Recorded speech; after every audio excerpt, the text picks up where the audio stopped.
Good morning, I'm Alex King. And I'm Nathan Edwards. Here's 3 quick stories to get your day started. The UD men's basketball team has made it to Salt Lake City for their first game in the NCAA tournament. They play Nevada tomorrow at 4:30 p.m. Oh, that's exciting. Yeah, first 4 wraps up at UD Arena tonight. And then we kind of get into the action. It's crazy. I'm ready for it all. I'm just ready for things to get into the swing of things so that we can get into spring and summer. You're right. You're ready for the warmth. I am. I don't blame you. I mean, look at them. They flew in and there's snow on the mountains. That's insane. Yeah, no, thank you. And the Columbus Zoo and Aquarium is offering quiet hours for families this Sunday. This allows kids to enjoy a calm and relaxing atmosphere if they have sensory needs. By the way, this is Clementine, the orangutan I was telling you about yesterday. I saw them at the zoo over the weekend. And it is a peaceful experience, period, to watch Mama and little Clementine. I'm in love. It is so cute. And what a cutie. Great opportunity for families of all different varieties to go out and check out the zoo. Yeah, definitely. Young's Jersey Dairy announcing a new flavor called Total Eclipse. How fitting. It's got dark chocolate ice cream with swirls of salted caramel and pieces of chocolate-covered malt balls. Yeah, that sounds really good. And they call the chocolate malt balls Moon Rocks for the eclipse. We've been talking about ice cream, I feel like, a lot lately. That's because it's the season. And I need some ice cream in my life. This looks so good. Amazing. Oh yeah, that looks so. Wow. Imagine your job is to come up with new flavors of ice cream. Mine would just always involve chocolate. They'd be like, oh, Alex with another chocolate flavor. Yeah. Wow, real original. You're like, that's what I like. Sorry. How about Not that? sorry.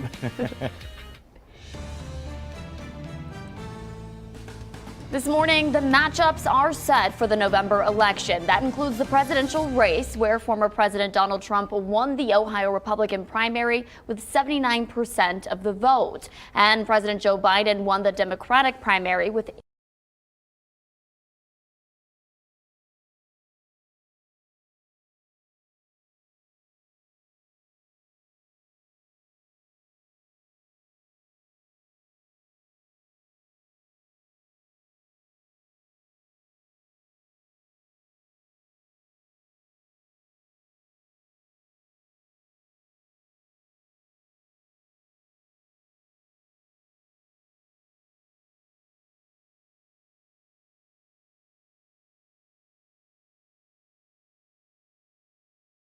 but it was Willis Blackshear who will now face Republican Charlotte McGuire in the fall.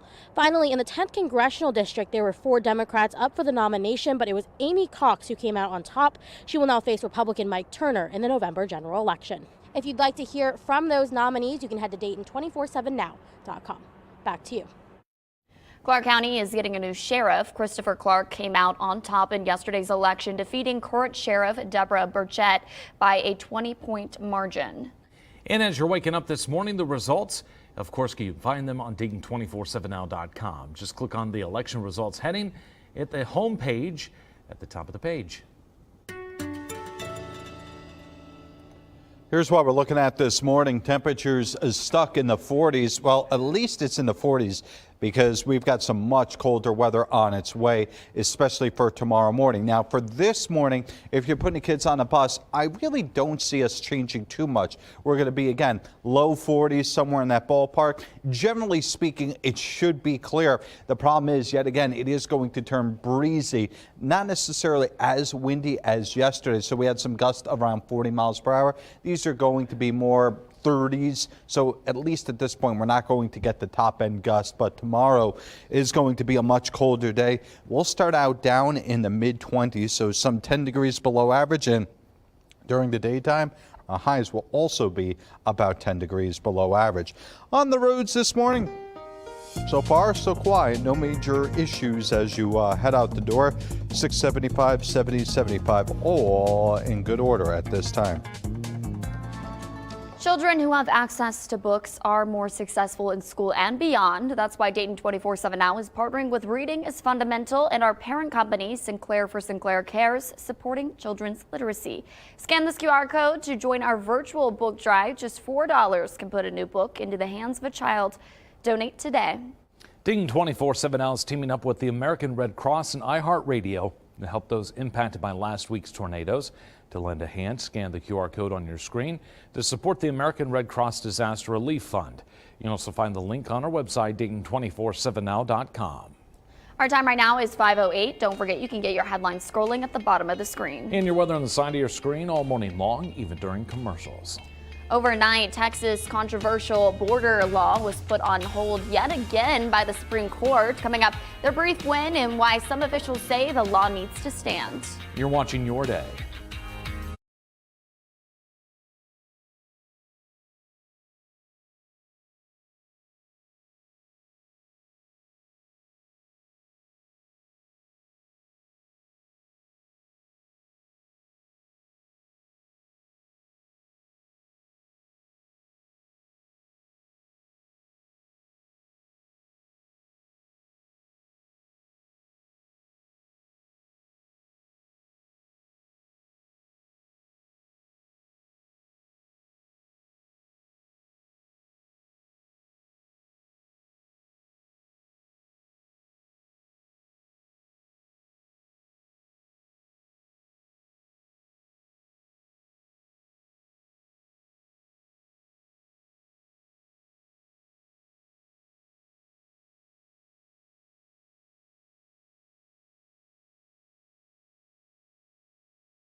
The search continues for Riley Stream, the University of Missouri student who went missing during a weekend trip to Nashville, Tennessee.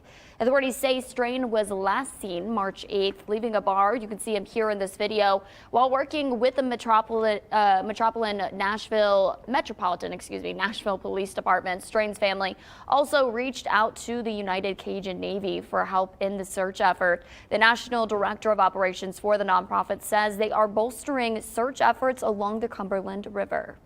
Today we have a hovercraft coming in and a pilot to run that craft. If he gets here early enough, we will be on the river today. And if not, we'll start early tomorrow morning and spend a good bit of time on the river here, assisting in that search. Flag also encouraged other volunteers who may be searching on their own to join the United Cajun Navy search. Right now, authorities say they do not have evidence of foul play in Strain's disappearance. The Biden administration is backing off a bit of its strict standards for limiting automobile emissions, at least for now. According to the Associated Press, the EPA will relax its goal of 67% of new vehicle sales to be electric by 2032. But just for the first 3 years it's in place, electric vehicle sales are declining, and the auto industry says the limits are hurting sales. President Biden needs cooperation from the auto industry, which is a key voting bloc. New developments in the Delphi double murder case in Indiana. Richard Allen is accused of killing teen girls Abigail Williams and Liberty German in 2017. The judge approved an amendment to two murder charges requested by prosecutors during the Monday hearing. The judge also dismissed 2 counts of kidnapping. Legal experts say the new charges give the prosecutor another way to convict Allen without having to prove he was the one who killed the teens. Allen's murder trial is expected to start in May. Good morning. Here's the view over Miamisburg. As you head out the door, it is cool, but not necessarily cold. Temperatures actually staying in the 40s this morning, a little bit on the warmer side compared to yesterday. We did have a couple passing clouds. This week ahead, one of those weeks where I'm going to say it's seemingly like a average-ish week, where we do have a couple of shots at rain, but it is going to stay quiet both today and tomorrow. So there is going to be at least some pockets of drier conditions. In fact, I would dare say early Friday is going to stay dry. Where we do start to get the rain is for overnight Friday and perhaps lingering into the first part of Saturday morning. By daybreak, a lot of this rain will have exited stage right, but there's still going to be a window where maybe we're still dealing with some lingering showers. Now for Saturday and into Sunday, that's where again turns quiet. So good news for anybody hoping for a dry weekend. Next week, next chance of rain Tuesday. So seemingly 3 days on, 1 day, 3 days off, 1 day on.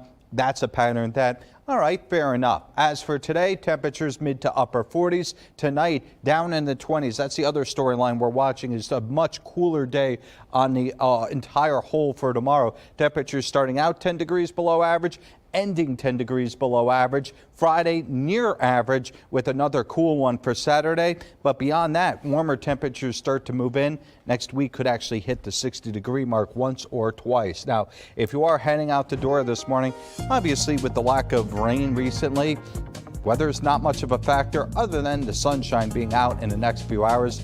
May need a pair of shades or some way to just keep the sun off your eyes. A federal appeals court late last night putting Texas's controversial immigration law back on hold. Earlier yesterday, Texas scored a big win through temporary victory on immigration.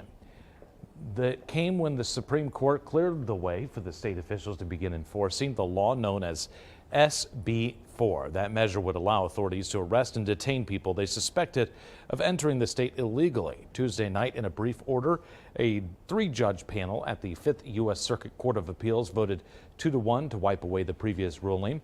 The panel is already set to hear arguments this morning on the Texas request to put the law back into effect, pending its appeal of a federal judge's block on the law. Congressional leaders say they are striking a deal with the White House to avoid a shutdown. They made the announcement yesterday. House Speaker Mike Johnson says the House and Senate committees have started drafting the bill, which will keep the government funded through the rest of the fiscal year. Congress has until the end of the day on Friday to pass the deal. Former Donald Trump advisor Peter Navarro is waking up in prison this morning and will be for the next 4 months. Navarro surrendered at a Miami prison yesterday. A U.S. District Court convicted him of contempt of Congress last year for refusing to follow a subpoena from the House committee investigating the Capitol Hill riots. Navarro was also involved in attempts to overturn the 2020 election. Just moments before he went in, Navarro shared his grievances. I walked in that prison today. The justice system, such as it is, will have done a crippling blow to the constitutional separation of powers and executive privilege. His surrender comes shortly after the U.S. Supreme Court rejected his request for a reprieve. Former Trump advisor Steve Bannon is facing a similar fate. A jury found Bannon guilty on the same charges as Navarro, but he's appealing the decision. Donald Trump's legal team is urging the Supreme Court to dismiss the indictment against the former president for the plot to overturn the 2020 election results. New court filings fueled their argument. Trump is immune from prosecution for actions he took in the White House. His legal team says denying the immunity claim would hurt all future presidents, opening them up to blackmail and extortion. Special counsel Jack Smith says ex-presidents are not given absolute immunity and claims Trump's actions do not count as official business. The High Court will hear arguments April 25th. Qatar says it is cautiously optimistic about the recent ceasefire negotiations between Israel and Hamas. The country's foreign minister says that the top Israeli official left Doha Tuesday after recent ceasefire talks. Qatar officials say negotiations are still ongoing and it's still too early to say they are close on a deal. More than 31,000 Palestinians have died since the war started, and Gaza Health Ministry says about 1,200 Israelis were killed during Hamas's initial October 7th attack. Our time right now is 5:20, still to come. It's a common term now, the gray divorce, for those who divorce later in life. I'm Liz Bonus. What we all need to know now when it comes to emotional healing, it is just ahead. You're watching Your Day.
Time for Pet of the Day here on your day, where, of course, we celebrate your pets. And, you know, every once in a while you get a cat that just does cat things, and this is the case. Caitlin sent in Rue here. Rue, her fur baby, and, you know, cat just hanging out, showing off the belly. I know my cat, my mom's cat, he does the same thing.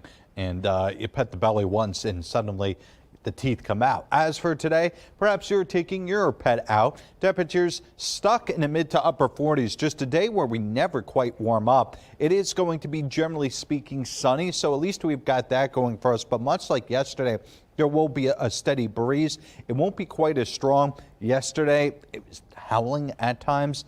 Today, more or less going to be a heavy stir by comparison. Just one less, let's say, notch lower, but still a breezy day nonetheless. Tomorrow's going to be cool, so unfortunately today may be the better day to get out. And speaking of, if you are getting out for your morning commute, right for now, looking pretty good. Wilmington Pike, not much traffic there. 70 and 75, okay. 3rd Street, not bad. State Road 274, busier, but still not that bad.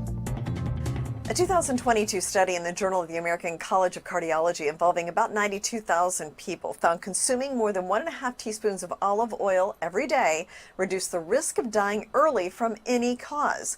However, olive oil has been rising in price due to drought and big demand. Well, a study of over 20,000 adults found that those who followed an 8-hour time-restricted eating schedule, a type of intermittent fasting, had a 91% higher risk of death from cardiovascular disease. The study was presented at the American Heart Association meeting in Chicago, and it found, compared with a standard schedule of eating across 12 to 16 hours per day, limiting food intake to less than 8 hours was not associated with living longer. U.S. scientists have moved a step closer to an exercise pill that gives all the benefits of working out without moving a muscle. Scientists at Washington University developed the medicine.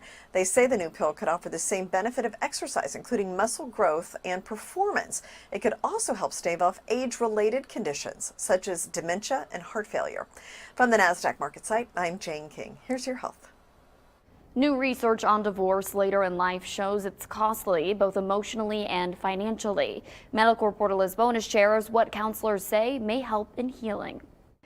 Hey there, hello to you. The Great Divorce is a term that comes from the American Association of Retired Persons, or AARP, to define divorces involving individuals ages 50 and older. The rates for it have doubled in recent decades, and we're just starting to learn more about its emotional impacts. Nobody is quite sure why these divorces are happening and if that emotional impact is lifelong. But Betsy Linnell, an assistant professor of psychology and clinical counselor at Ohio's Cedarville University, says, well, some of it may be a greater acceptance of divorce. There's also just more brokenness in our world, unfortunately. That brokenness has led to a jump from 5 in 1,000 marriages to 12 in 1,000 in the most recent numbers available of gray divorce. The financial cost is also high. A man can expect his standard of living to drop about 20%, a woman more than 40%. That alone can impact depression, anxiety, and other mental health problems. So what do you see in couples that split up after a long marriage? Even individuals that are separating because of infidelity or abuse, there are just situations in which they have a harder time adjusting, realizing I'm going to be without this person, and that grief that is normal in any separation is increased because of the years of memory. So isn't there an initial bump in happiness in those who find love again? Almost a quarter of those individuals that do go through a divorce in later life actually end up in a new relationship within 10 years. And we have not yet seen the statistics on whether those relationships make it or whether they are rebound relationships. We don't have that data yet. Betsy says aside from the financial hardship, health problems that often arrive later in life, and even the change in a relationship with adult children can all impact happiness following a gray divorce. She says even if you know that you made the hard right choice for you, if you do notice you haven't had sort of the same joy in your life since the gray divorce, don't be afraid to reach out to those that can support you. With your health news, I'm Liz Bonus reporting. Check your cabinets because some Trader Joe's cashews are being recalled over salmonella concerns. Certain batches of 50% less sodium roasted and salted whole cashews are the ones being recalled. Many of the nuts tested positive for bacteria during routine testing. The cashews in question were sold in 16 states. So far, there are no reports of illnesses. Users can take the recalled products to a Trader Joe's for a full refund. Our time right now is 5:28. Still to come. We have election results from multiple races coming up next. You're watching Your Day.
Election results are in this morning. We know now multiple levies have failed. That includes Centerville City School District's operating levy. Melina Brown joins us live now with the results. Melina?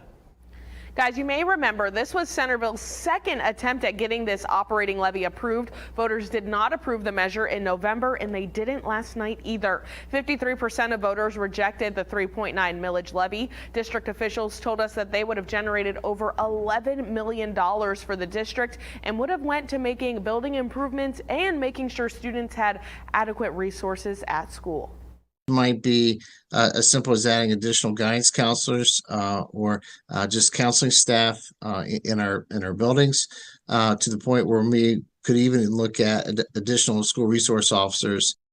And Centerville isn't the only place facing defeat this morning. Take a look at our election results website. You can see here that multiple levies have failed, including Riverside's police services levy, Harrison Township's operating expensive levy, and Xenia's voters rejected a 4 millage public safety continued professional training levy. And in Yellow Springs, the tax levy also failed. Now, on the other hand, Tip City had an $87 million bond levy on their ballot that did pass. Now, that's going to go towards a new school building for grades pre-K through 8th. Back to you. We have the unofficial winners of the Montgomery County Commission races as well. 2 seats are available and will be decided in November, but this was the first step to seeing who will face off against each other then. Jenna Lee Bork was live from the Board of County Commissioners building and has the results for us. The Republican primary race is a closer one than the Democratic one. The unofficial numbers say Republican Kate Baker, who's a Huber Heights councilwoman, beat former DPD officer Jordan Wortham with 59% of the vote. That's early voting, absentee, and all of the precincts in. I spoke to Baker about why it was important for her to run. I love to be in service of others, and I believe I lead with a servant's heart. You listen and learn. And if I can make a difference in someone else's life in some other community, I know what I've done for Huber, and I have a lot of energy, and I think I could really do a good job at the county level. On the Democratic side, it looks like incumbent Judy Dodge has defeated Yusuf El-Zain with 76% of the vote. I asked Dodge, what does that say about the work she's done so far? She sent me a statement saying, quote, I think it shows how hard the county has worked to help our citizens find good jobs, affordable housing, and decent cost of living. Now, once the Democratic winner and the Republican winner are confirmed, they will go against each other in November for one of the seats. Then Republican candidate Mary McDonald will face Democratic candidate Deborah Lieberman, who is the county commission president right now, for the second seat as well. Back to you. This morning, we are hearing from the 2 men who lost the Republican Senate race to Bernie Moreno. The Trump-backed Moreno won with 51% of the vote. Now, State Senator Matt Dolan and Secretary of State Frank LaRose are unifying around the Republican nominee. Wish him congratulations and said rest up tonight and go celebrate and then go beat Sheriff Brown. That mission is to defeat Sheriff Brown this November and put this country back on track by having a senator who has Ohio's values in Washington, D.C. We know that Sheriff Brown has been in public life for 48 years, 4 years longer than I've been alive, and it's time that we replace him. The Ohio Democratic Party releasing this statement shortly after Moreno clinched the Republican nomination. It says part, quote, Bernie Moreno has made it clear throughout his career and his campaign that he only looks out for himself, not the people of Ohio. As we get closer to November, we'll be keeping you up to date on the issues that matter to you, plus election results. You can find all our coverage on our website. Just click on the election heading in the news tab.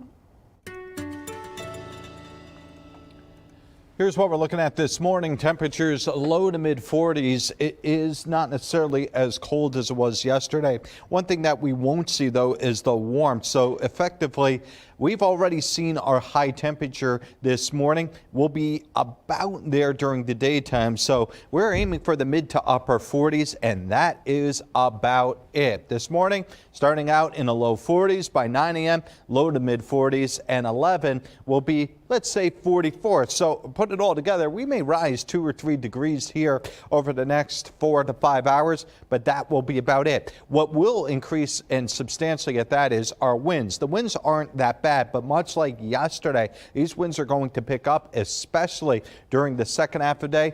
I don't think we'll quite see as strong winds, meaning 40-mile-per-hour gusts, but we could see some 30, 35-mile-per-hour gusts. So a blustery day, a cool day, but tomorrow, downright chilly. It is going to be down in the mid-20s for tomorrow morning, so be prepared for it to drop some 20 degrees over the next 24 hours. As for traffic this morning, right for now, things are moving pretty steadily. Do have a slow-going truck there in the right lane over by 70 and 74. Nothing per se unusual, just again, slower moving vehicle there. Right for now, traffic seems to be moving okay. Maps showing no other issues as of right now, though. Maybe slight slowdown as you go from the north side of town down to around 4. We'll check in in just a few minutes. Get ready for the statewide tornado drill this morning. The sirens will sound at 9:50 a.m. and on your screen you can see the areas that will be affected.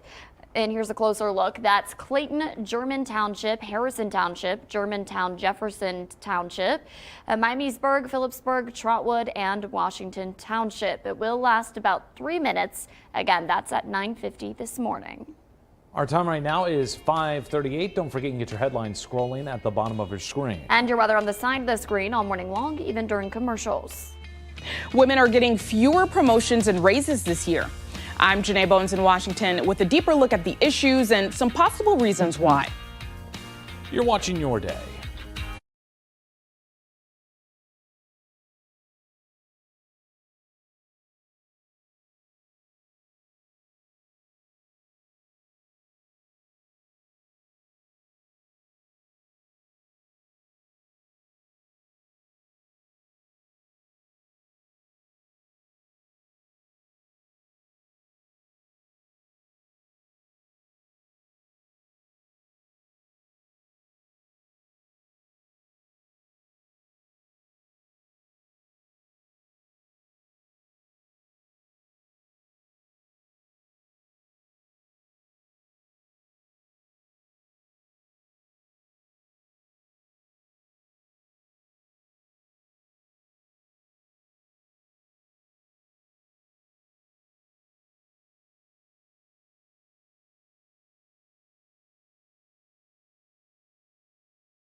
This morning is kind of interesting to look across the country and specifically in the area between Chicago and Dayton. So let me point out, we have that high that is bringing the warm air, hence temperatures in the 40s. But notice how the cold air is coming in out of the Dakotas, Minnesota, and it is moving its way in. What you end up with is a day that never quite warms up, and probably for tomorrow morning, one of the coldest mornings that we've seen in some time. So let's get you out the door today, and we'll talk about tomorrow in just a bit. But today never quite gets above the mid to upper 40s. So effectively, it's almost a flat line of temperature, no real diurnal cycle.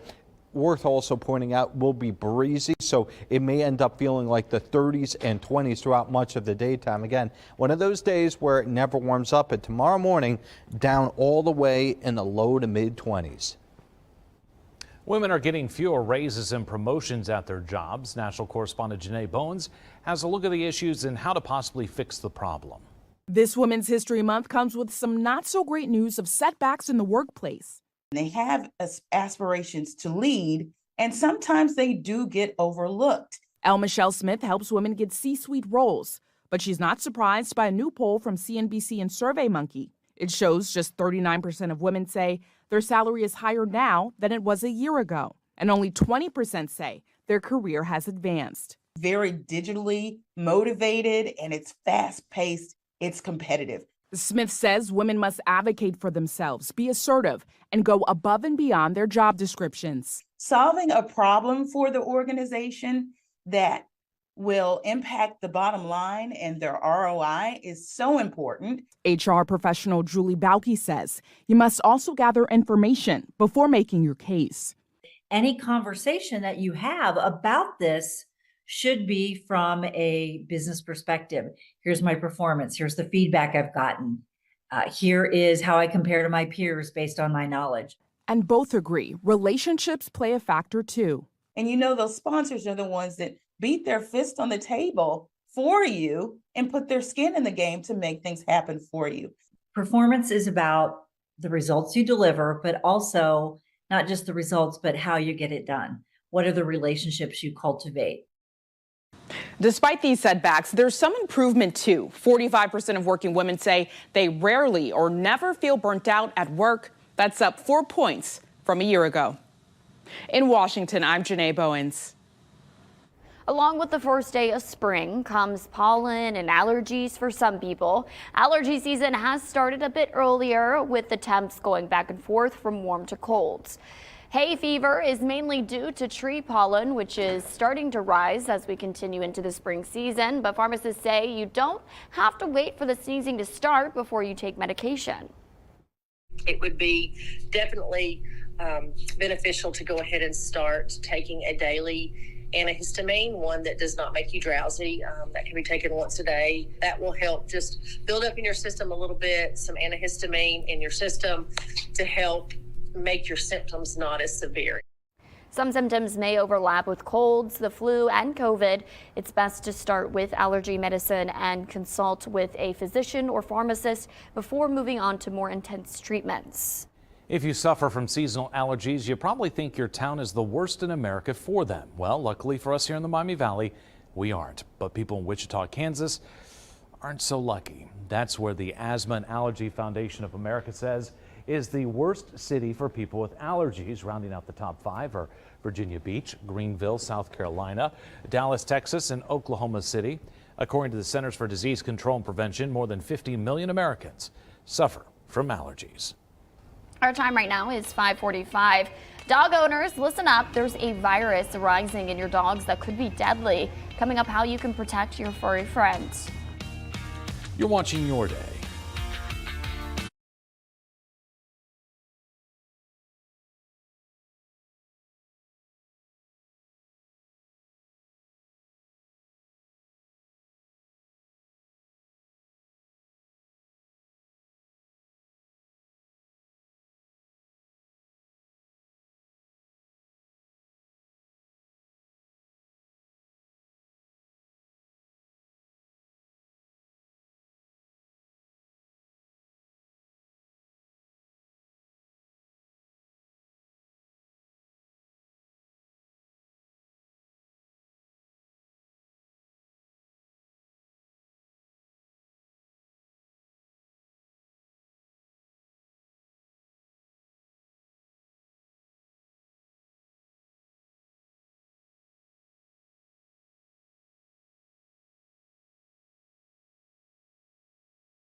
The Dayton 24/7 Now News app, brought to you by the Jeff Schmidt Auto Group.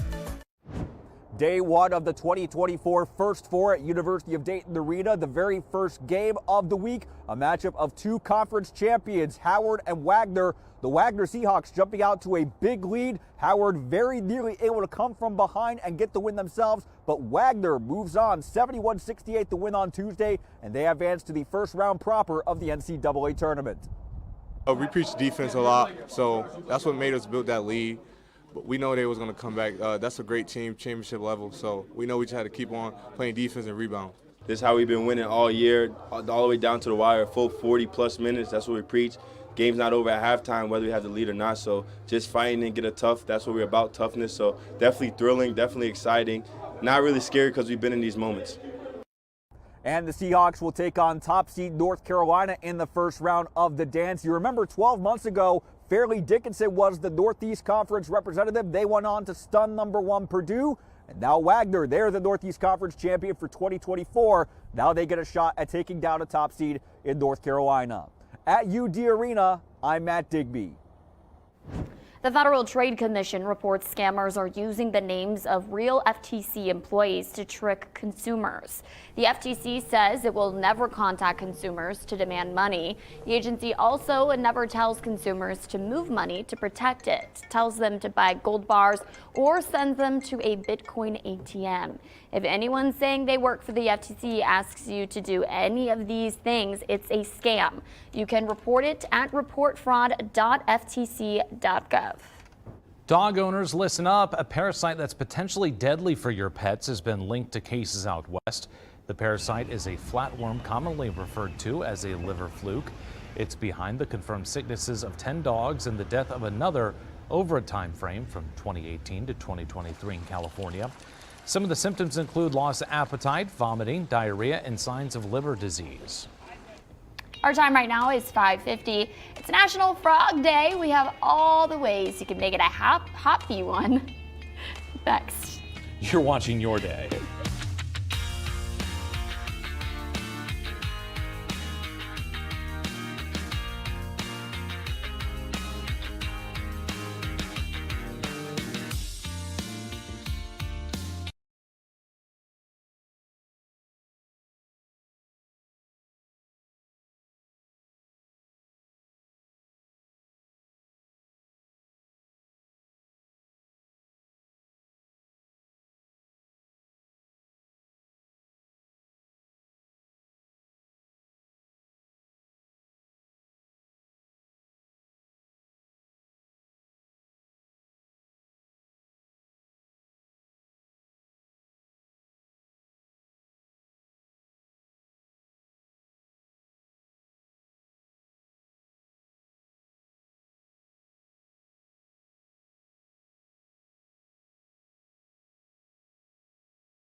Well, good morning. Here's what it looks like on the satellite and radar. We do expect there to be some clouds later on today, but not enough to cause any major issues. Instead, it's seeming like until Friday that we'll actually be talking about some rain. So let's get to it, shall we? Today, mix of sun and clouds. One thing that has become apparent is just the cold air will end up overwhelming any type of sunshine. In this environment, there's always that battle intrinsically between sunshine, which keeps temperatures up, and colder air, which of course can null and void it, and that's the case for today. Cold air really starts to settle in for tomorrow morning. I'm thinking at the present point mid-20s with wind chills down in the teens.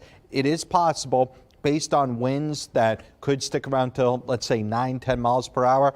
If we do get some of the spots in the low 20s, could be a brief window where one or two of us actually feels like the single digits. That's certainly a very winter-like start. As for tomorrow, temperatures still going to be above or below freezing, up until noontime. And then from there, we may only get into the low 40s across the southern half of our area. So a much colder environment. Luckily for us, Friday is going to turn warmer. However, Friday night in particular, we are going to start to see some showers. I think during the daytime Friday, it may end up being a little bit more quiet. The rest of the forecast will be much cooler, especially as you get into your Saturday. But then finally, some warmth on its way for next week. Temperatures should be near 60 degrees Monday and Tuesday. And of the weekend, Sunday looks like the best day. On the roads this morning, it is quiet. No major issues out on 675, 70, 75, 35, or 4. Actor Alec Baldwin was offered a plea deal by New Mexico prosecutors in October 2023 that was abruptly withdrawn a week later. Baldwin's currently awaiting trial related to the 2021 death of cinematographer on the Rust movie set. 1 week after making the plea offer to Baldwin, prosecutors say there was certain facts learned about Baldwin that they say led to the offer being rescinded before it could be accepted. Prosecutors say details of the proposal were leaked to the press. Beyonce is about to release a country music album. Yesterday, she revealed on Instagram she's been working on Act 2, Cowboy Carter, for 5 years. She said in the past she did not feel welcomed by the country music community, and that snub helped spur the album's creation. Beyonce went on to say she will have a few surprises on the album and that she has collaborated with some brilliant artists whom she respects. Sometime between now and September, the night sky will brighten with the light of a new star being born in the Milky Way. This once-in-a-lifetime celestial birth cry is called a nova, not to be confused with a supernova, which is the explosive death of a massive star. A nova, on the other hand, is the sudden brief explosion from a collapsed star known as a white dwarf. The new star will come from a binary system called T Cournier Borealis, also known as the Blaze Star. It's made up of dead white dwarf stars and aging red giant star. Every 79 years or so, the violent interaction creates an explosive event that creates a new star. SpaceX says it hopes to launch its massive Starship rocket again in early May. That would mark the 4th test flight of the most powerful rocket ever built. The 3rd and most recent test flight took place last Thursday. The company's chief operating officer said engineers will focus on getting the re-entry right for the next flight attempt. They hope to learn whether the spacecraft can land safely. SpaceX first must get approval from the Federal Aviation Administration before it can launch again. Sonic wants to help you celebrate next month's solar eclipse, even if you aren't in the path of totality. The fast food giant's launching a limited edition drink called the Blackout Slush Float. Its black color celebrates darkness from the eclipse, but what does this celestial event taste like? Well, Sonic drew inspiration from the Big Top in tropics. It's described as cotton candy and dragon fruit. The drink is topped with white soft serve and a blue and purple galaxy-themed sprinkles. And to top it off, everyone who buys one gets a free pair of eclipse glasses to watch it safely. You feeling froggy today? Well, that might be because it's World Frog Day, the perfect time to shine a light on famous amphibians. Okay. This Croaksworthy celebration debuted in 2014 to raise awareness about providing frogs with safer environments. Animal experts say frogs have been around for roughly 256 million years, but nearly 200 of the approximately 6,000 species have gone extinct in recent decades. We still got a lot more coming up on your day at 6 a.m. We have full election results coming up in just a bit. You're watching Your Day.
Good morning, I'm Alex King. And I'm Nathan Edwards. Here's 3 quick stories to get your day started. The UD men's basketball team has made it to Salt Lake City. They're ready to rock and roll in the NCAA tournament.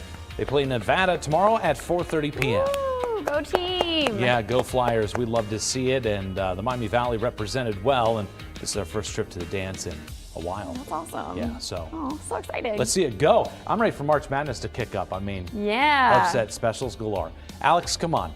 Just fake enthusiasm. I am. You're doing good. I'm trying. You're doing good. The Columbus Zoo and Aquarium is offering quiet hours for families this Sunday, and this allows kids to enjoy a calm and relaxing atmosphere if they have any sensory needs. Yeah, so they won't be having the music on. It'll be a calmer place. So I was just at the Columbus Zoo actually this last weekend. That's Clementine, adorable baby orangutan.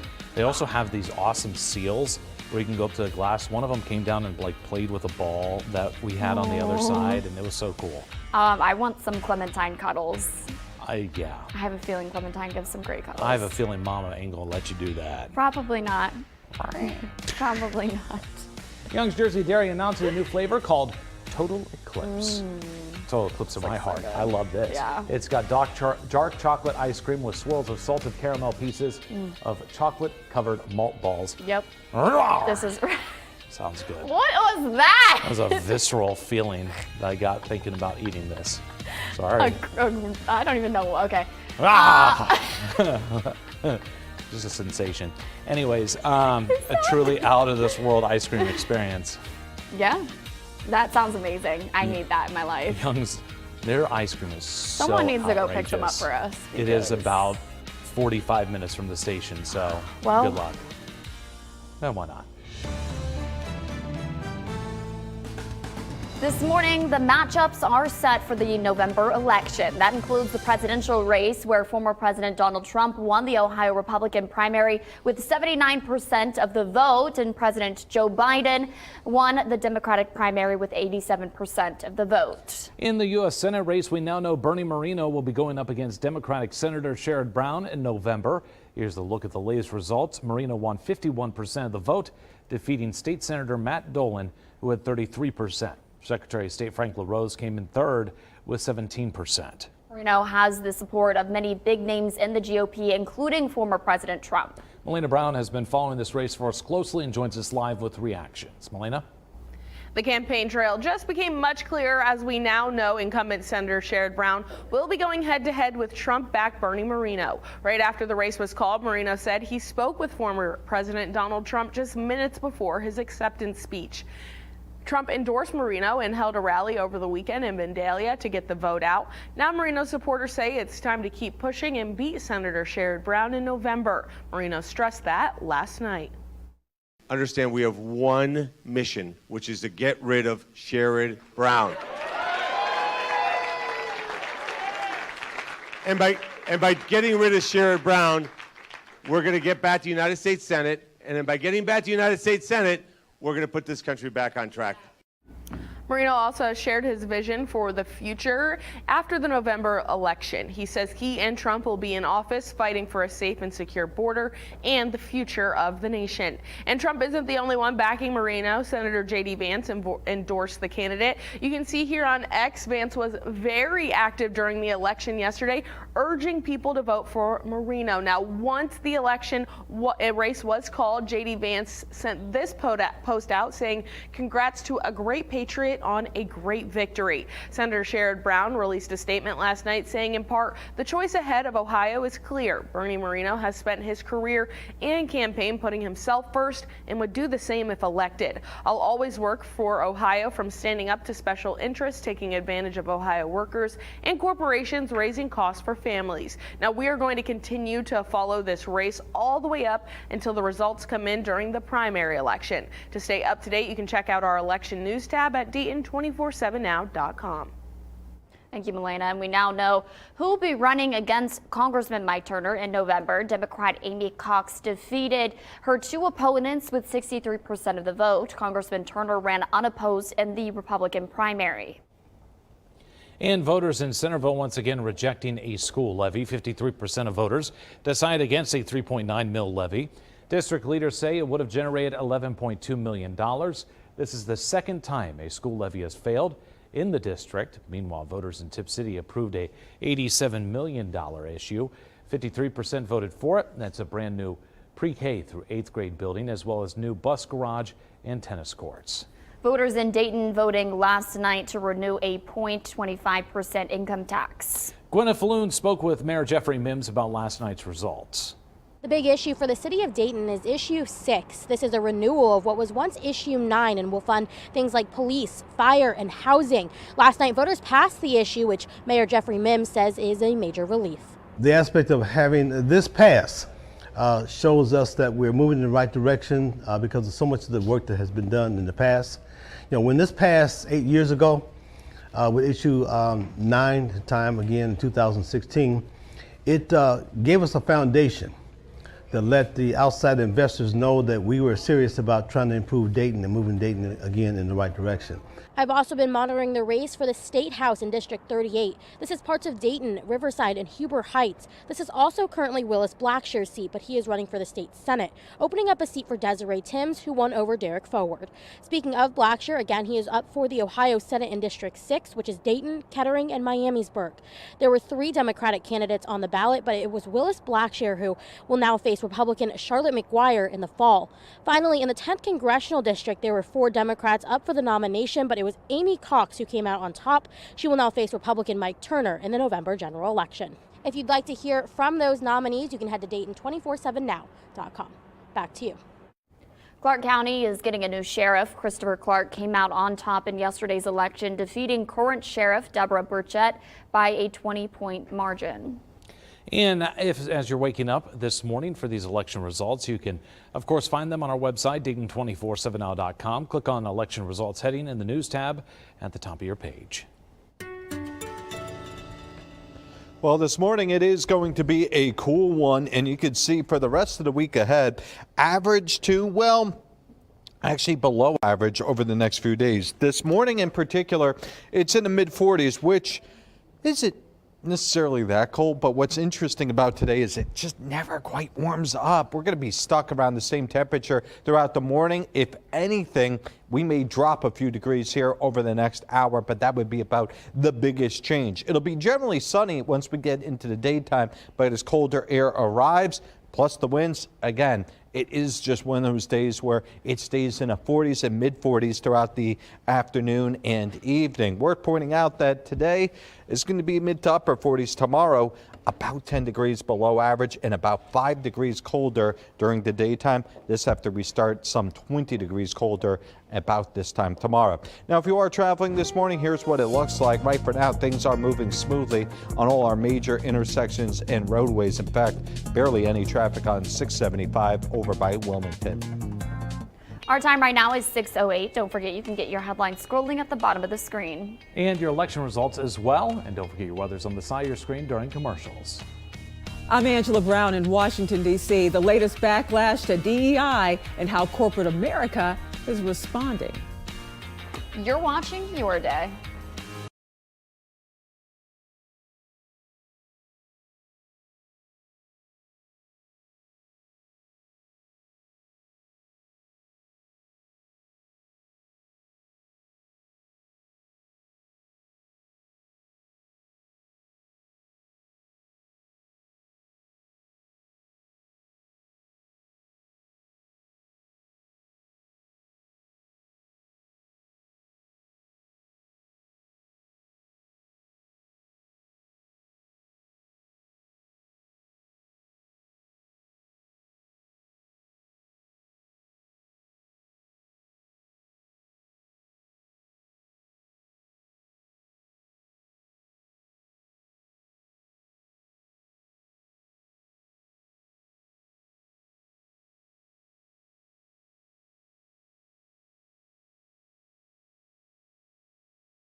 Well, if you look over the wind chills, it's not brutally cold by any stretch of the imagination. In fact, this time yesterday, it felt 20 degrees colder. The thing is, the winds have not exactly died down overnight. 10 to 20 mile per hour as we speak. Now, these are sustained winds. Some of the gusts are likely to be in the 20s this morning. So a cool but not necessarily cold start to your morning. A blustery start that eventually turns downright breezy later on today. What does that mean for us? It means that these temperatures may be in the mid to upper 40s, but effectively we could end up feeling cooler, especially as we get into the second half of the day and we start to see these temperatures slide on down. In particular, right around sunset is probably the best window for us to actually feel like we are in the 20s during the daytime. Now, that all being said, tomorrow morning is going to be the bottom of the cold weather. That's where it's likely to be down in the 20s, and with the wind still probably 5-10 mile per hour sustained. It could end up feeling more like the teens across most of the Miami Valley, and for maybe one or two of us at 1 hour, it could end up feeling like the single digits. On the roads this morning, so far so quiet. Haven't seen any type of tie-ups or concerns out on the interstates. Things are moving quite smoothly all across the board. The DEI backlash hitting corporate America as companies cut back on DEI programs. The National Desk's Angela Brown explains. It's important to keep in mind the people DEI programs are in place to help women, people of color, the disabled, LGBTQ, and policies extended to veterans. Those who oppose DEI say it provides special treatment. Companies across the country are getting sued for their DEI policies. Others are pulling back. According to Bloomberg News, Goldman Sachs has changed its Possibility Summit for Black college students. It's now open to white students. And Bank of New York Mellon Corporation, executives are beginning to reconsider hard metrics for workforce diversity.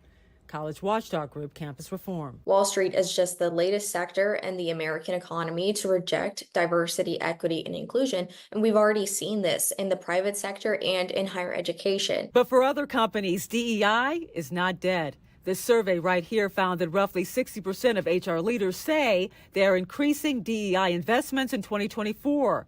Corporate DEI consultants weighing in on the need for DEI. These very programs that are in place targeting women and people of color and people from the LGBTQ plus communities, veterans and more are needed to rectify the inequities, the fact that the playing field isn't level given historical legacies of oppression and current realities of discrimination. But the DEI landscape is shifting with more companies facing lawsuits. Employment Practices Solutions reporting Starbucks and Disney are among companies that have so far prevailed in court against challenges to their inclusion policies, whereas Pfizer dropped its race-based eligibility for its fellowship program.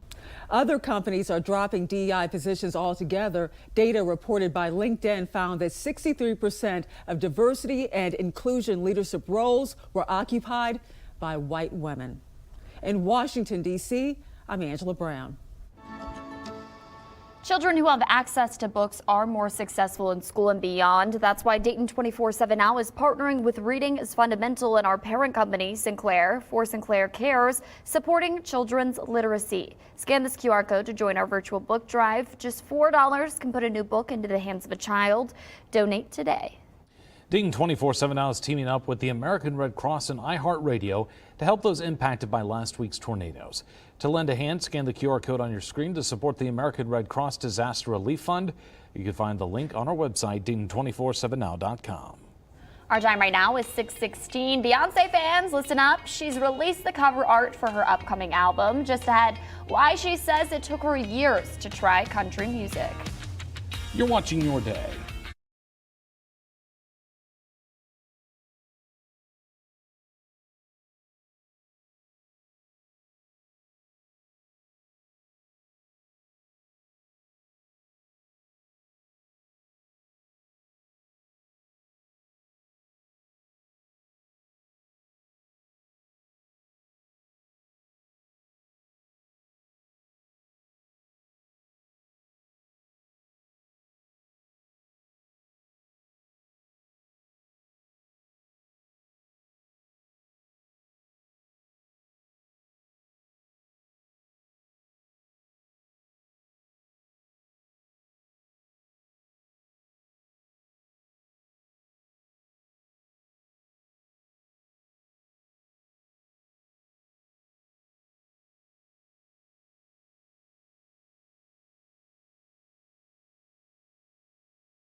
Here's what we're looking at this morning as you look down into the Miami Valley from Miamisburg, actually.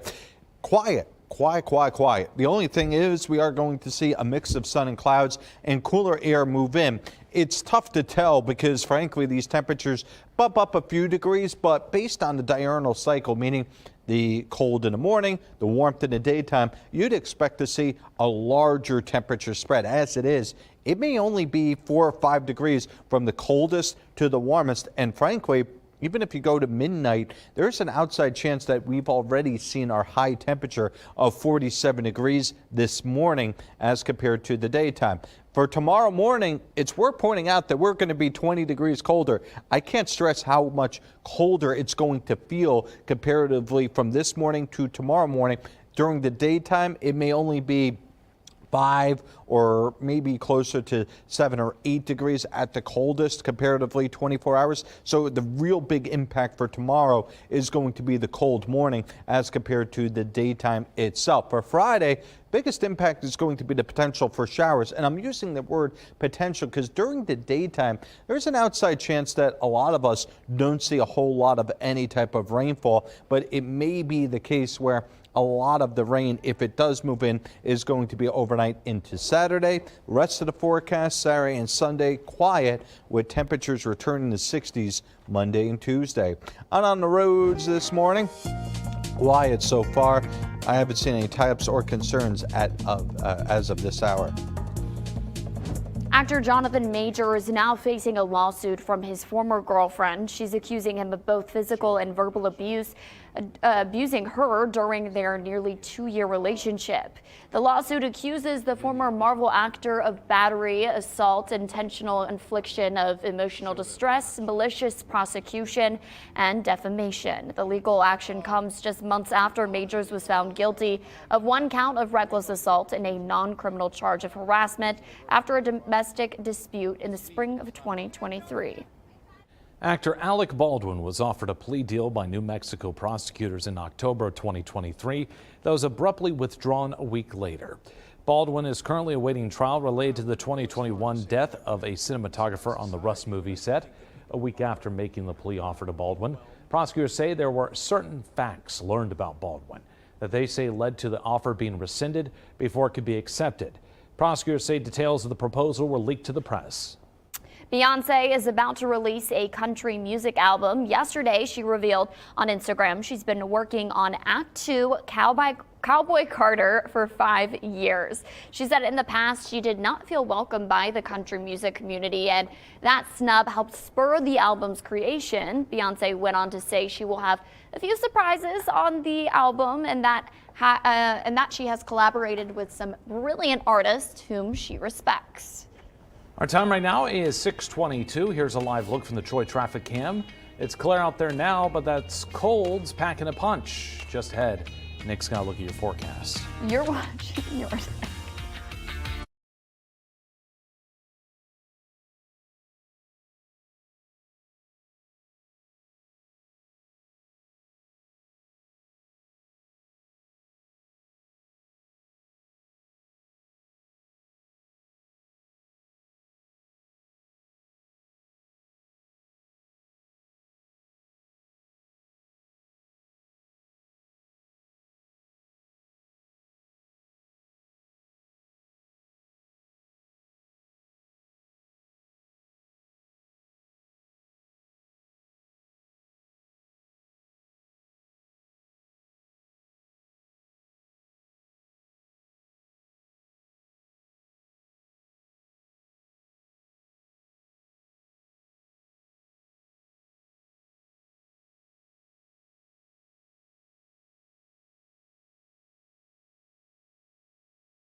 Time for Pet of the Day here on your day. Of course, we celebrate your pets. And today we've got Rue joining us. Rue, the fur baby here from Caitlin. So big thank you to Caitlin for sending in your pet. And I just want to point out that I'm not sure if this cat is a pet the belly style cat, but boy, I've learned in more ways than one, cat at my parents' place is not. As for today, breezy conditions, green paws across the board, so not an awful day. Just one of those days where, again, if you're, let's say, you have a lack of mobility or you struggle to walk, this is a day where it may be a little bit difficult just due to the fact that we are seeing a decent breeze today. I'm not saying that it's going to be necessarily as bad as it was yesterday, but still there's going to be some gusts into the 30s. So if you're going to be outside with the pets, maybe be careful about how exactly you throw the frisbee or the ball, because it could end up in the neighbor's yard. Meanwhile, on the roads this morning, it has been very quiet, not just today, but going back to yesterday. So for right now, no issues out on the roadways. Get ready for the statewide tornado drill this morning. The sirens will sound at 9:50 a.m. and on your screen you can see the areas that will be affected. That's Clayton, German Township, Harrison Township, Germantown, Jefferson Township, Miamisburg, Phillipsburg, Trotwood, and Washington Township. It will last about 3 minutes. Again, that's at 9:50 this morning. Here's a look at today's poll questions to one of the world's most treasured and versatile foods. So we want to know, what's the best kind of bread? Get your answers in. Coming up at 6:40, we'll share our answers and take a look at what you had to say. Our time right now is 6:27, still to come. We have full election results coming up in just a bit. But first, here's Gina Gannon with America's Steals and Deals. The following segment is sponsored by Naki. I'm always looking for a way to clean better and to clean faster. It seems like my kids are always tracking dirt in the house. Well, I have the solution for you. This is from Tico. This is the Hover Scrubber. It is so cool. Let me show you. So it has these counter rotating heads here, which are actually moving different ways. It's so cool. It's actually moving at 140 rates per minute to give you the most thorough clean possible. It's so easy. They're microfiber, machine washable. All you have to do is just spray the pads like so, and you can get the cleanest floors possible. I don't know where this has been my whole life, because if I had this, it would have made cleaning so much more efficient. Look how easy this is. It's so cool. Such a great way to clean your floors. You don't have to put too much muscle in. It slides and glides for you. It's so genius. The best part, they have a baseboard extension. All you do is simply place this on here, and while you're cleaning your floors, you can clean your baseboards at the exact same time. I can't even tell you how many times I've had to get down on my hands and knees and scrub my baseboards. This is so great because it can clean all floors, whether it's hardwood, tile, linoleum, vinyl, maybe even concrete. It's really fantastic, and I hope that you can pick it up today. It's 20% off. Go to asadeals.com.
Good morning, I'm Nathan Edwards. And I'm Alex King. Here are 3 stories to get your day started. A reporter for the BBC is fueling conspiracy theories over this video that we showed you yesterday showing Prince William and Catherine at a farmer's market. In a now deleted tweet, sports reporter Sonia McLaughlin said, "This is clearly not the Princess of Wales." Thank you. Adding it could have been a couple of lookalikes of Prince William and Catherine. It doesn't look like her. That's what think I it think. does. I will. Did you see, the words by Nathan Edwards that said that is not her? Because I will add to that BBC reporter's conspiracies. Because it does not. And I think Melena agrees with me. Yeah, I didn't. I was right there with you at the beginning, but then I saw a side-by-side with of this and a separate picture of her, and it actually does kind of look like her. So, I don't know. I think she just lost some weight or something from her surgery, and I'm sticking with that theory. Wake up, sheeple. This is the reality. We'll find out soon enough, I'm guessing. Applications now open for the Penguin Post Office. You can work at the southernmost post office in the world. Oh, this is interesting. Every year, they only hire 3 people for the job of sorting mail and counting penguins. Oh. That's probably really boring, though. Yeah. Do you think you could just sit there and count penguins? Do you think that, you could play games with the penguins? Like, play fetch Yeah, I'm with sure them? they're friends. I mean, penguins aren't mean. Oh. I don't think. Well, I don't know if they're, playful or if they're scared of humans. Well, I mean, this is the only one they get to see, so, Yeah. That's so cute. I would do it for, 2 seconds, and then I'd be freezing, send and then me be back to Ohio. Psych. This life coach just flew more than 5,000 miles for a first date. Better be rich, girl. She traveled from London to San Francisco after a man approached her at a bar in Mexico while vacationing. But it was a bit of a dud. She says the man was too busy staring at his phone and focusing on work during her 10-day stay. Well, that's unfortunate. Sorry, that's why you don't travel across the globe for yeah. that, okay? Anyways. Oh, no.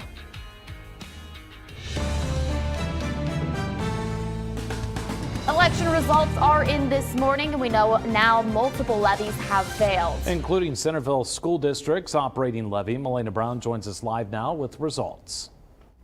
Guys, you may remember this was Centerville's second attempt at getting this operating levy approved. Voters did not approve the measure in November, and they didn't last night.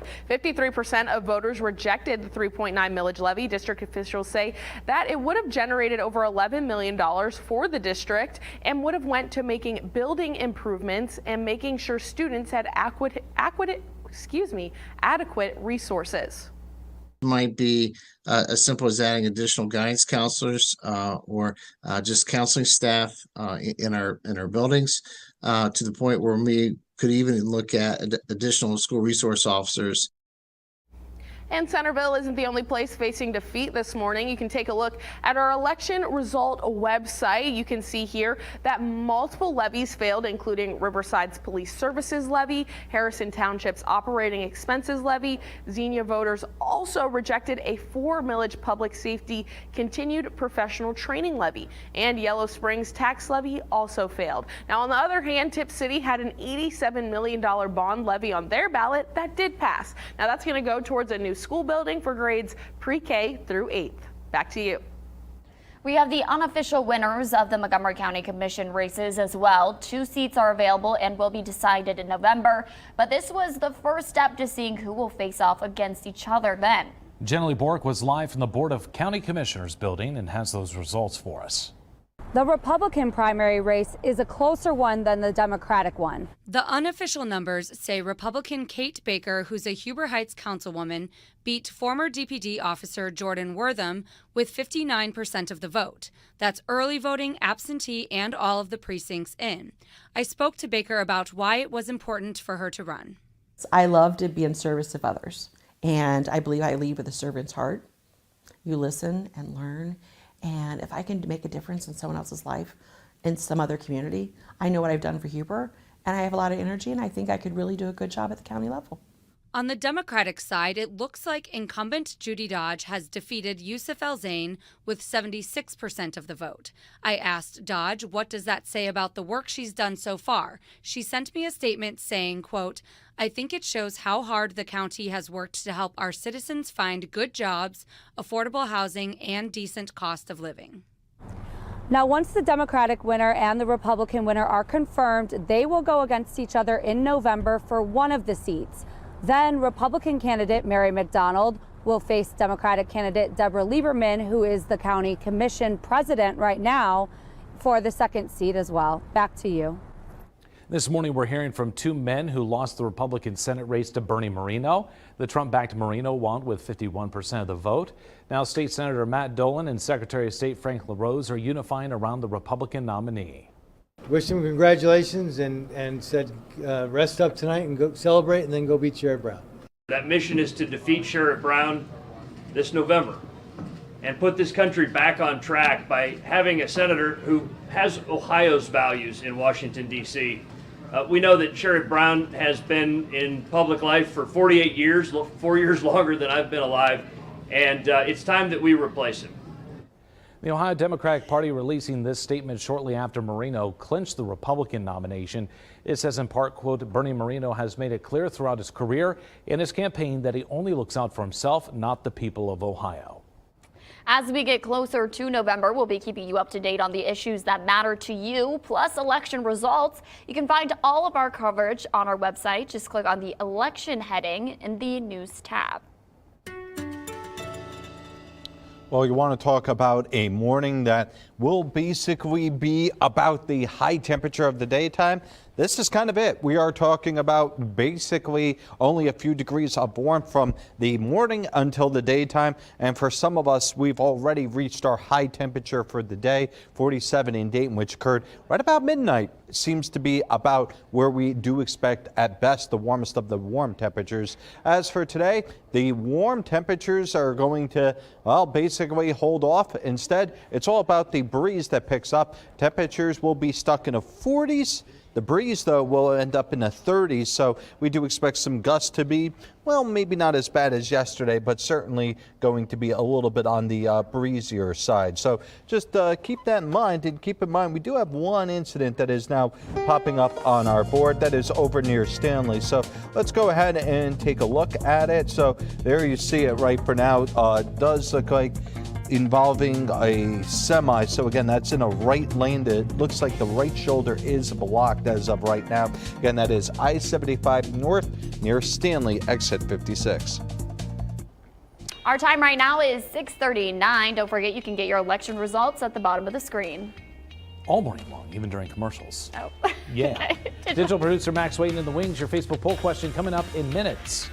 You're watching your day.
the Dayton 24/7 Now News app, brought to you by the Jeffschman Auto Group.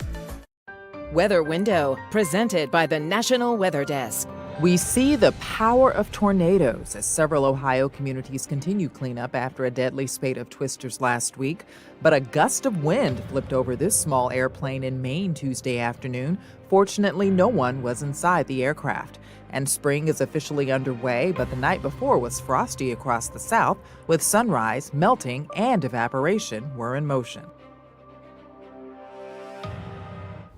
All right, digital producer Max standing by now. Max, this is a good question. I like this. Yeah, what is your favorite kind of bread? Nick, you gave some awful answers, but we'll get to that. Nathan? All right, so I would have to say I like all bread, but I think homemade bread reigns supreme. And was I supposed to pick like a specific grain of homemade? Homemade white bread. Yeah. Yeah, you can say white. That's cool. Sourdough's great. I mean, like, I was just out at the Melody over the weekend up in New Carlisle, and they make homemade bread that they bring out in these big, thick slices before your meal, and it was just so good. So good. I also commented and said, I just love me some bread. But to be specific, I said we typically eat sourdough or whole grain in our house. And then we've also recently discovered our love for naan bread. Oh, naan. Yeah. Oh, naan. Oh, I thought it was like naan bread, like my brain like did. Indian food. There you go. Yeah. So good. Well, pita's up on my list, but rye is number one, sourdough number two. The hot take that Max was referring to. You said at the bottom of the barrel is cornbread / raisin bread. Yeah, I don't like cornbread because it tends to be too dry. But it's not always too dry. It can be delicious. Yeah, but I'm not a fan. And like a good cinnamon raisin bread? Absolutely not. Zero interest. Too sweet. Worst take I've ever heard. Max, delicious. You know, this is just not Nick's question though, because he eats no bread. No, I do eat a lot of bread. Like I really do. I thought you were like anti-bread. I you go eat through lettuce. phases. You go lettuce wraps. Yeah, well, we'll go through that later. Max, go. Before somebody else commented, I'm going to say the Greene bread. Oh, let's get this bread. Just to get that out of the way. Otherwise, sourdough and rye is both very good. Rye's fine, but rye is only good with certain things, I think. But I like the distinct flavor. It does. It does have, like Reuben's, I mean, yeah. Like a good pumpernickel rye is just fantastic. Yeah, I mean, you really can't go wrong with bread. I mean, Yes, you can. Cinnamon raisin bread, absolutely not. No. Zero No, it interest. tastes good with some melted butter on it. It has its place. Yeah, which is in the trash. Max, we appreciate it. We'll be back with some of your answers at home here coming up in a little bit. Our time right now is 6:45. It's National Frog Day. Coming up all the ways you can make today. Ribbit. You're watching Your Day, but can you get through that one?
Good morning. Here's what we're looking at right for now. A quiet start, a quiet morning commute on the south side of town, but we'll touch on that morning commute coming up. Let's talk about your weather. And really, I want to focus on the next couple of weather makers that'll be passing through the region. In particular, the one that is moving in for Friday has my attention because A, it's Friday, and B, of course, anytime you do get any type of wet weather over a weekend period, that could be somewhat of impacts. At the present point, seems like early Friday is not going to be an issue. In fact, we may stay dry up until we get into the nighttime. In particular, I could see this being more of a wee hours of Saturday morning style event with maybe just some wet roads for Saturday morning. Of course, if it does linger even a couple of hours, that does put the early part of Saturday morning under the gun for some showers. Meanwhile, for Sunday, it's quiet. Monday also quiet, so that's a little bit of a change. If anything, the signs are that the system does move in for Tuesday with the potential for some periods of rain, perhaps even lingering into the early stages of Wednesday. So again, it's one of those systems that could be maybe, let's say, skewed more towards the evening on one day and then wrapping up by the morning hours. In terms of today, mid to upper 40s. We already were at 46, 47 this morning across the Miami Valley. So effectively, we are just going to get back up to the daily high that is all.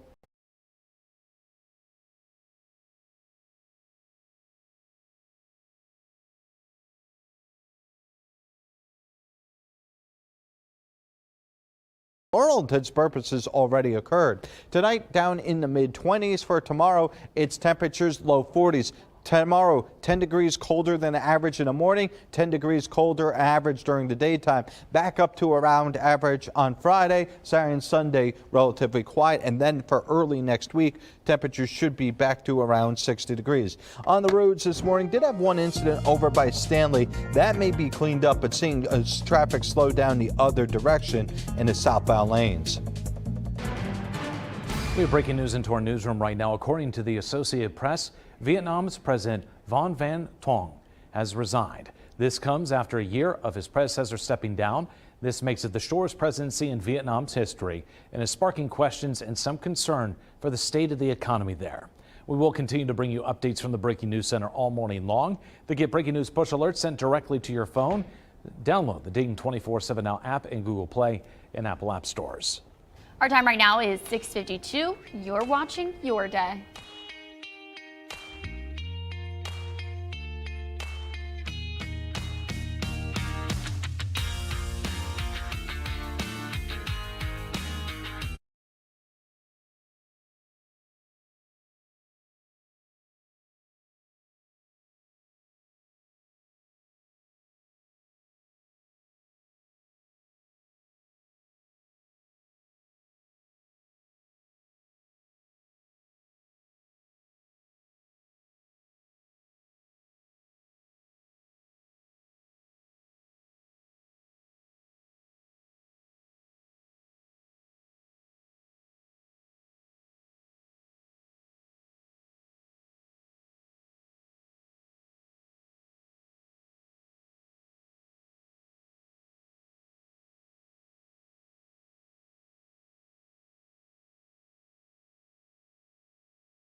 This morning, the matchups are set for the November election. That includes the presidential race, where former President Donald Trump won the Ohio Republican primary with 79% of the vote. And President Joe Biden won the Democratic primary with 87% of the vote.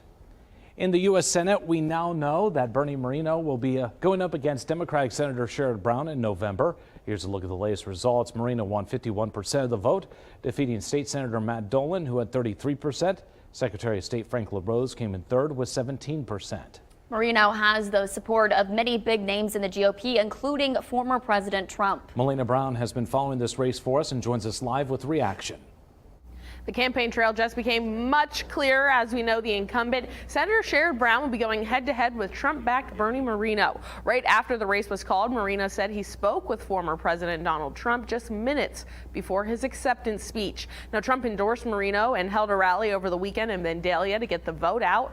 Now, Moreno supporters say it's time to keep pushing and beat Senator Sherrod Brown in November. Moreno stressed that last night. Understand we have one mission, which is to get rid of Sherrod Brown.